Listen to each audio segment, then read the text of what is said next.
Každý sa chce svojim gírom pochváliť. Opýtam sa pár ľudí na ich krásny gír.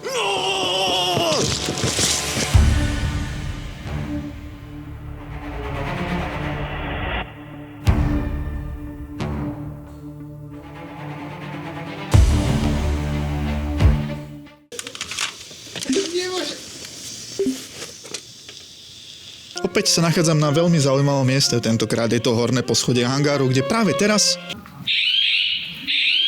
odistili Dominátor.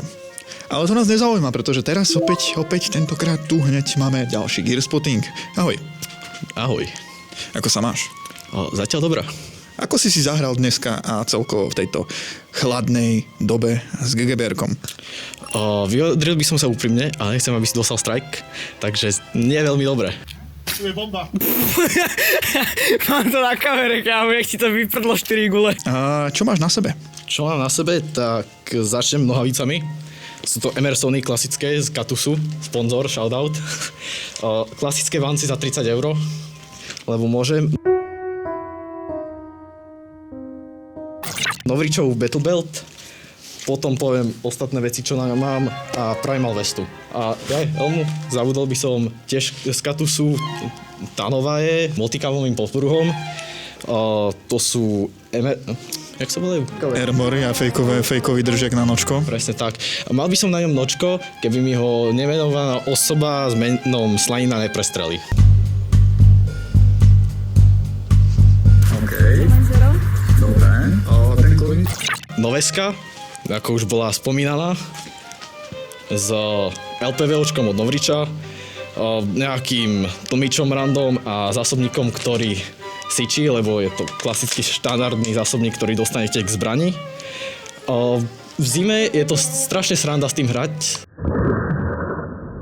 Bude sa vám to zasekať, ako uvidíte, alebo ste videli po videu. Takže tak, poviem rovno aj o Battle Belte, takže zásobníky Stanagi 2, k tomu Delta Armory Glock s jedným zásobníkom navyše, plnička nesmie chýbať, keď máte GBBR-ko a pouch vzadu, ktorom mám väčšinou telefón. Skús nám rozobrať teraz ten opasok. Teraz som to hovoril, brate. Prečo má kôň 4 nohy?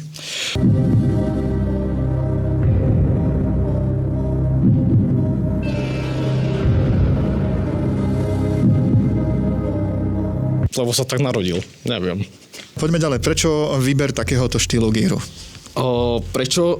No, vestu mám kvôli tomu, lebo je ľahká, je modulárna a hlavne nehrám celý čas s GBBR-kom, mám aj HPAčko, aj AEGčko, takže nejaký speedsoft, rýchlejšia hra a tak.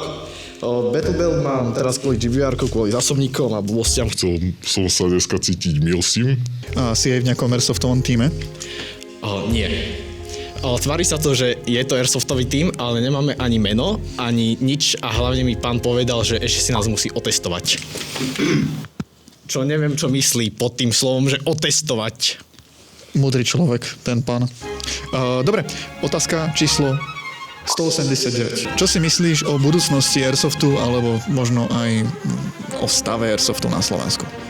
Tak stav, vyjadrím sa najprv k tomu, je celkom v pohode zatiaľ si myslím, máme dosť pekných ihrisk a tak akože niektorí ľudia, jasne, že zo začiatku je to ťažké, ale musia sa naučiť pravidlám hry. Nepriznávaš? Ja nepriznávam? Áno, ty, špeciálne ty! O budúcnosti, tak dúfam, že to bude pokračovať ako je. Samozrejme, máme super ihriska, dúfam, že ich budeme mať viac a tak. Čo si myslíš o Gel Blaster? Kokos, keby, že mám 6 rokov a dostanem Gel Blaster, tak šikanujem celé sídlisko.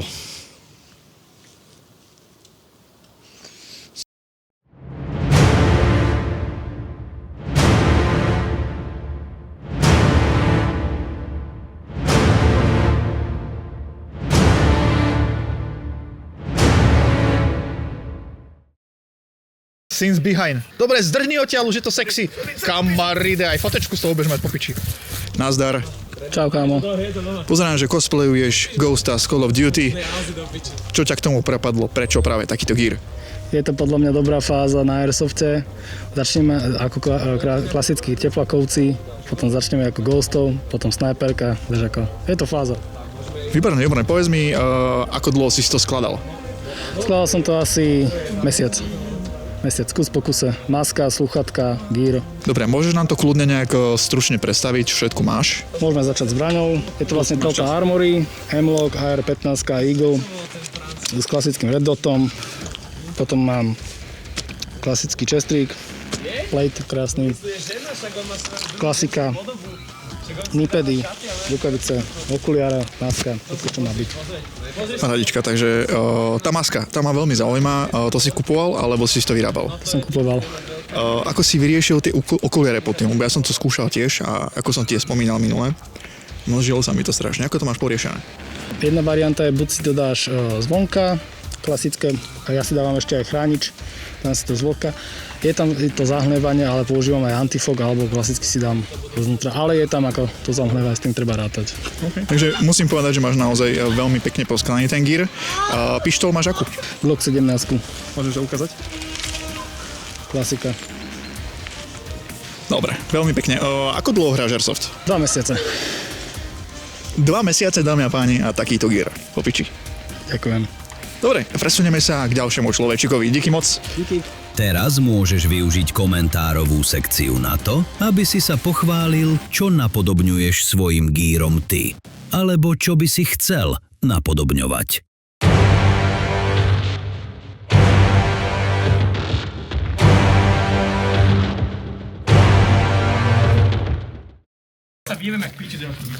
Tu máme ďalšie behind the scenes. Scenes behind. Behind the scenes. Nezapal tú helikoptéru, bratranec, ale... Nachádzame sa na letisku blízko Stupavy, kde havaroval vrtuľník a objavili sme tu hlavného viníka, alebo možno aj obeť, ktorá spadla spolu s tým vrtuľníkom, ale k tomu sa nám už vyjadrí on sám. Dobre, koľko stál tvoj gear a čo máš na sebe aj jedno s druhým, ako dlho hráš Airsoft a všetko možné? Dobre, čiže môj gear stal ohľadom povedzme tých... Máš na sebe toto, čo to je? Toto je držák na telefón, v ktorom momentálne telefón není, lebo nemám druhý telefón. Dobre, ale teraz vážne. Povedz mi, ako dlho hráš Airsoft? Tak 2 roky, 2-3 roky. Čo ťa k tomu viedlo? Priviedol ma pán, ktorý stojí za kamerou, teda ďalej za kamerou, tak myslím. Toho neukazujte, ten dostane priestor neskôr. A čo ja viem, tak to je tak, ma to začalo baviť a už to hrám dlho. Dobre, skús mi povedať niečo o tvojom setupe. Prečo je taký, aký je? Nemyslím to nejak negatívne, myslím ako, že je to z nejakých taktických dôvodov, alebo sa ti to páčilo, alebo to nejako funguje. Proste rozumieš. Dobre, čiže prvá taká moja, čo som chcel, taký ten Navy Seal štýl alebo proste tých rangerov a to sa mi nejak moc nepodarilo, lebo proste oni majú väčšinou všetko multikamové, tak som si robil taký posom, milsimácky, čo je proste iba helma s popruhom tanová. I'm too old for this shit. Vesta s rôznymi paučami, Emersony, multikamové a Novričov Betobelt.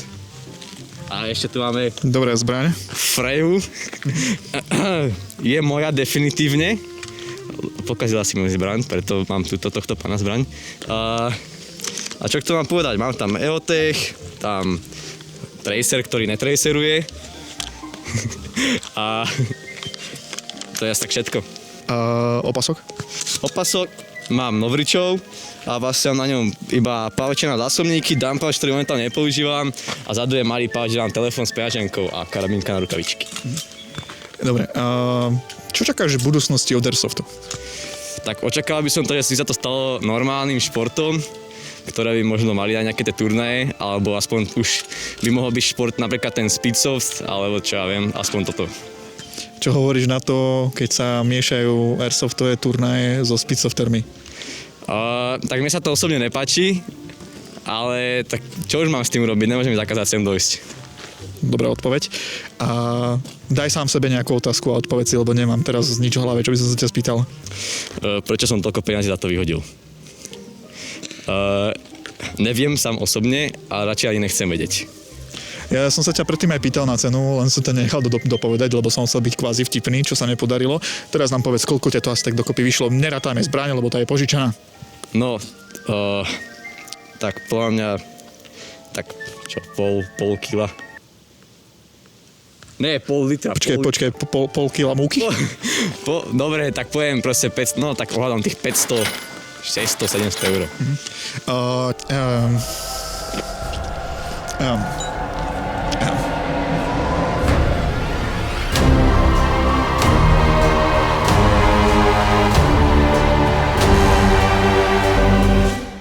Ak chceš byť v podobnom videu, neboj sa ozvať, keď uvidíš Kelinsa niečo také natáčať na ihrisku.